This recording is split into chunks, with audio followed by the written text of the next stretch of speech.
and festive outdoor decor as well. Save 50% on Christmas at Hobby Lobby. Welcome back to part 2 on how authoritarians cannot succeed without your obedience, or as I like to say, fuck you, make me.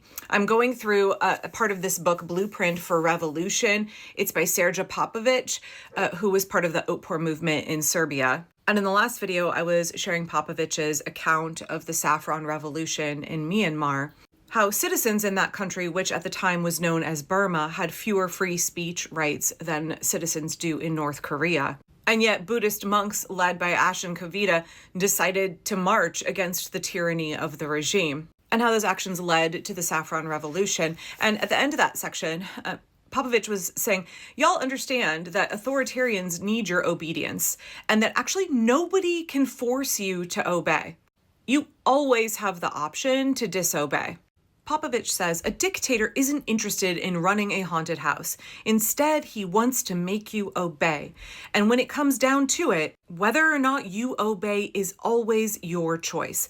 Let's say that you wake up in some nightmare scenario outside of a mafia movie where some wacko tries to force you to dig a ditch. They put a gun to your head and threaten to kill you if you don't start shoveling. Now, they certainly have the power to scare you, and that's exactly what Trump and all would-be authoritarians do. The only power that they have is the use of threats and intimidation, but you actually get to decide how you respond to those threats. You actually get to manage your emotions and not let the regime manipulate you through them, not let them manipulate you into obedience. It's certainly not easy to argue with someone who has a pistol pointed right at your head, but can anybody really make you do something?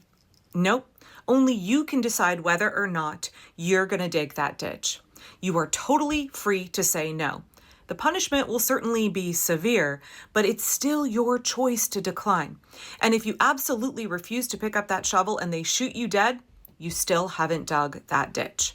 So the point of oppression and fear isn't to force you to do something against your will, which is impossible, but rather to make you obey. And that's where they get you. This insight, I must say, came from the master of nonviolent action, Dr. Gene Sharp. Sharp realized that dictators succeed because people choose to obey. And while people might choose to obey for many reasons, for the most part, they obey out of fear. So if we want people to stop complying with the regime, they have to stop being afraid. One of the scariest things in any society, whether it's a dictatorship or a democracy, is the great unknown. That's why kids are afraid of the dark. That's the reason your average citizen sweats bullets when they walk into an oncologist's office for the first time. But as we learned in Serbia, the best way to overcome fear of the unknown is with knowledge. From the earliest days of Otpor, one of the most effective tools the police had against us was the threat of arrest. Notice I didn't say arrest, but just the threat of it. The threat was much more effective than the thing itself. This is like Donald Trump repeatedly threatening to invoke the Insurrection Act. That scares the shit out of people. He doesn't have to actually do it. He just has to threaten, and then he thinks that will make you scared into submission. Right? The threat was much more effective than the thing itself, because before we actually get started getting arrested by Milosevic's police, we didn't actually know what jails were like. And because people are normally much more afraid of the unknown, we imagined Milosevic's prisons to be the worst kind of hell, a Serbian version of the Sarlacc pit from Star Wars, or only slightly less terrifying. But then when things started to get heated, and a lot of us actually were arrested, and we got back, we told the others all about it. We left out none of the details. We wrote down and shared with our fellow revolutionaries every bit of what happened to us in the jails. We wanted those who were about to be arrested themselves, and we knew there were bound to be many, many more of us picked up by the dictator's goons, to understand every step of what was going to happen to them. Popovic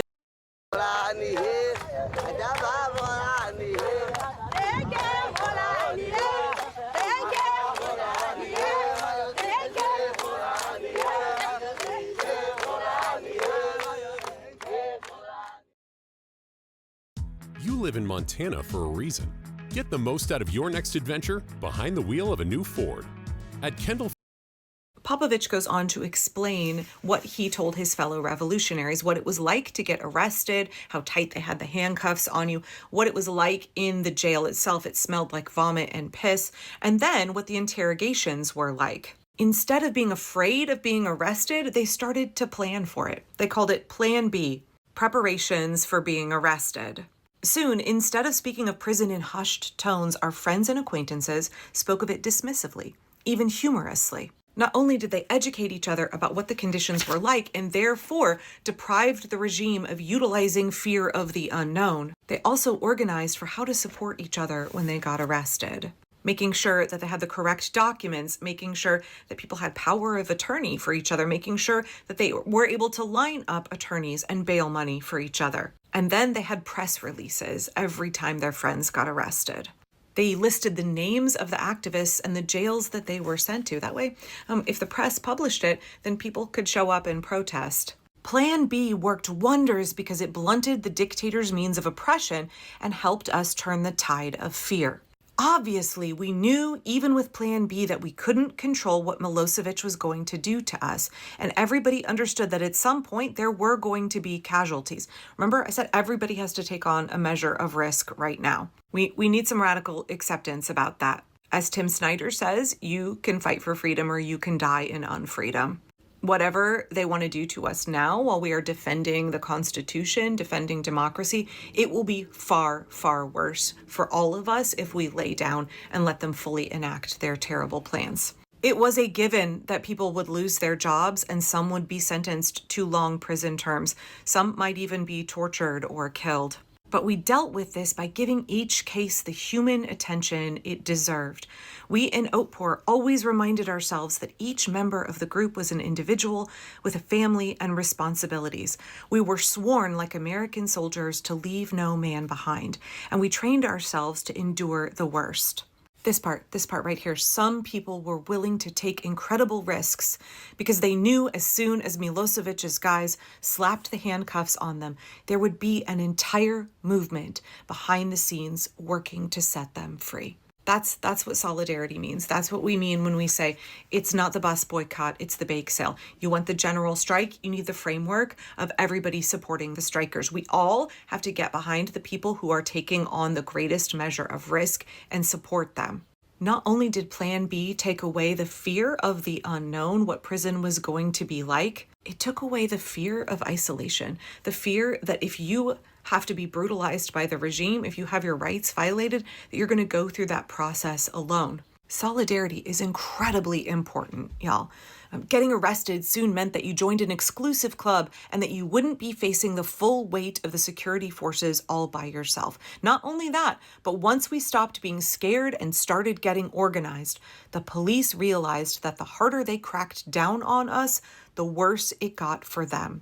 Their oppression was backfiring. When we learn how to manage our fear, when we learn not to let the fear of the regime control us, when we learn to join together in solidarity, the regime can no longer control and manipulate us through fear, and also we are aggregating our power, we are supporting each other and becoming stronger and more effective. Yeah, what that means is that the regime is going to escalate their tactics, and we are watching that happen in the United States. In fact, while Donald Trump is gallivanting outside the country, giving ridiculous news conferences where he cannot string together a coherent thought, somebody here in the United States has decided that they are going to now utilize Border Patrol much more heavily than ICE, which is not a good scene. That is absolutely an escalation of authoritarian tactics, and Border Patrol, they will be more brutal than ICE. Because they see that we're getting organized. They see that we are resisting ICE. They see that we are finding out new strategies, and we are far less afraid. The fail sons of ICE are not intimidating people. They're not getting people to obey. Their actions are having the opposite result, which is that people are getting organized, people are standing up more, people are finding their courage. And because the regime's only play is threats and intimidation, because the only way they win is if they get you to obey, they are going to escalate their tactics. I know that can seem really scary. That is a natural progression. And I want you to understand that the more oppressive a regime gets, the more that they create a backlash effect. I went and heard Tim Snyder speak here in Portland last night, and one of the things that he mentioned was that we all need to be reaching out to our friends and relatives who are in the military, reminding them that they hold kind of an honored position in our country. I think not unlike the Buddhist monks in Myanmar, but that if they do the will of the regime, if they open fire on American citizens, it's game over for them. They have a tremendous amount to lose by cooperating with the regime. And when he said that, I was thinking about this passage in this book, how there is a point at which the oppression flips a switch for the public. We are already seeing more and more people turning against the regime. Trump's disapproval rating is through the roof, right? Like nobody's happy with him. Americans do not want troops in our cities, but there is a point at which they have no other option but to continue to escalate, and it's going to blow up in their face really badly. And I think understanding that that is the trajectory, and it actually means that they're losing, not winning, that can help take away the fear so that we are not tempted to obey. Dear Friday, we've got power tailgates to power game days and a trailer backup guide. That's the champ of the ramp. Toyota trucks. Toyota. Let's go places.